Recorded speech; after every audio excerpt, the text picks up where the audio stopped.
Taruna, bertemu kembali dengan saya pada pagi hari ini. Ya, beberapa kali kita sudah membahas tentang konsep desain ataupun prototype, dan pada pagi ini kita akan membahas tentang pengertian kemasan produk. Ya. Kemasan adalah desain kreatif yang mengaitkan bentuk ataupun struktur, material, warna, citra, tipografi, dan elemen-elemen desain dengan informasi produk agar produk dapat dipasarkan. Nah, kemasan digunakan untuk membungkus, melindungi, mengirim, mengeluarkan, menyimpan, mengidentifikasi, dan membedakan sebuah produk di pasar. Nah, ini yang dikatakan oleh Klimchuk dan Crossover. Ya. Dan menurut Kotler dan Kettler, ya, pengemasan adalah kegiatan merancang dan memproduksi wadah atas bungkus atau bungkus sebagai bentuk produk. Pengemasan adalah aktivitas merancang dan memproduksi kemasan ataupun pembungkus untuk produk. Biasanya fungsi utama dari kemasan adalah untuk menjaga produk. Namun sekarang kemasan menjadi faktor yang cukup penting sebagai alat pemasaran. Ya. Ini dikatakan oleh Rangkuti tahun 2010 di dalam buku di halaman 132. Ya.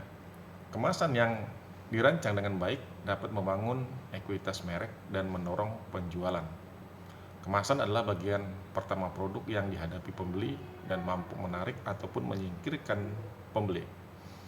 Pengemasan suatu produk biasanya itu dilakukan oleh produsen untuk dapat merebut minat konsumen terhadap pembelian barang. Produsen berusaha memberikan kesan yang baik pada kemasan produknya dan menciptakan model kemasan baru yang berbeda dengan produsen lain yang memproduksi produk-produk sejenis dalam pasar yang sama. Baik, kita lanjut kepada fungsi kemasan produk. Ya. Banyak perusahaan yang sangat memperhatikan pembungkus suatu barang, sebab mereka menganggap bahwa fungsi kemasan tidak hanya sebagai pembungkus, tetapi jauh lebih luas daripada itu, jauh lebih luas daripada itu ya. Dan Shimamura tahun 2007 pun pernah mengemukakan pengemasan mempunyai dua fungsi, yaitu fungsi protektif ya kan. Yang pertama, kemudian berkenaan dengan proteksi produk, perbedaan iklim, prasarana transportasi, dan saluran distribusi yang semua berimbas pada pengemasan. Dengan pengemasan protektif, para konsumen tidak perlu harus menanggung risiko pembelian produk rusak ataupun cacat. Yang kedua, fungsi promosional. Ya. Peran kemasan pada umumnya dibatasi pada perlindungan produk, namun kemasan juga digunakan sebagai sarana promosional. Menyangkut promosi, perusahaan mempertimbangkan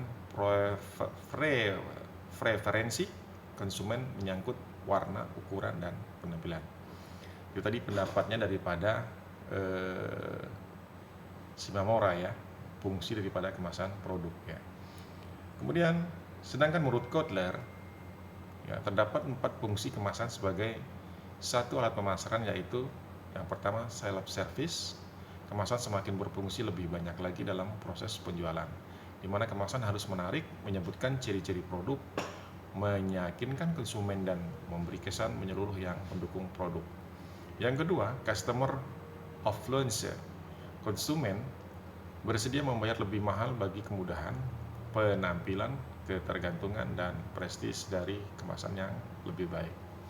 Company and brand image. Yang ketiga adalah company and brand image. Perusahaan yang mengenal baik kekuatan yang dikandung dari kemasan yang dirancang dengan cermat dalam mempercepat konsumen mengenali perusahaan ataupun merek produk. Yang keempat adalah innovational opportunity. Cara kemasan yang inovatif akan bermanfaat bagi konsumen dan juga memberi keuntungan bagi produsen. Nah, selain itu, selain berfungsi sebagai media pemasaran, kemasan juga memiliki beberapa fungsi lain, yaitu sebagai berikut.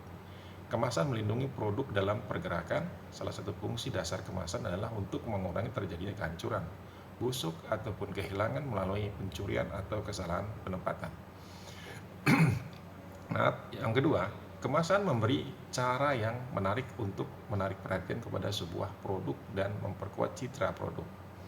Yang ketiga, kombinasi dan keduanya, marketing dan logistik, di mana kemasan menjual produk dengan menarik perhatian dan mengkomunikasikannya.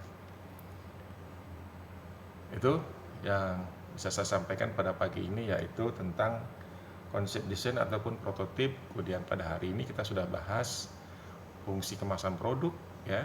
Pengertian pertama adalah pengertian kemasan produk, apa itu yang sudah saya sampaikan tadi.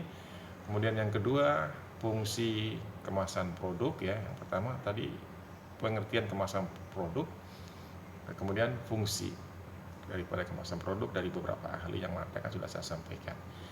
Demikian, itu saja. Sebagaimana biasa, tugas kalian adalah meringkas ataupun mencatat dalam buku catatan serta kirimkan catatan itu ke Google Classroom. Demikian yang bisa saya sampaikan. Selamat pagi dan sampai ketemu kembali pada pertemuan berikutnya.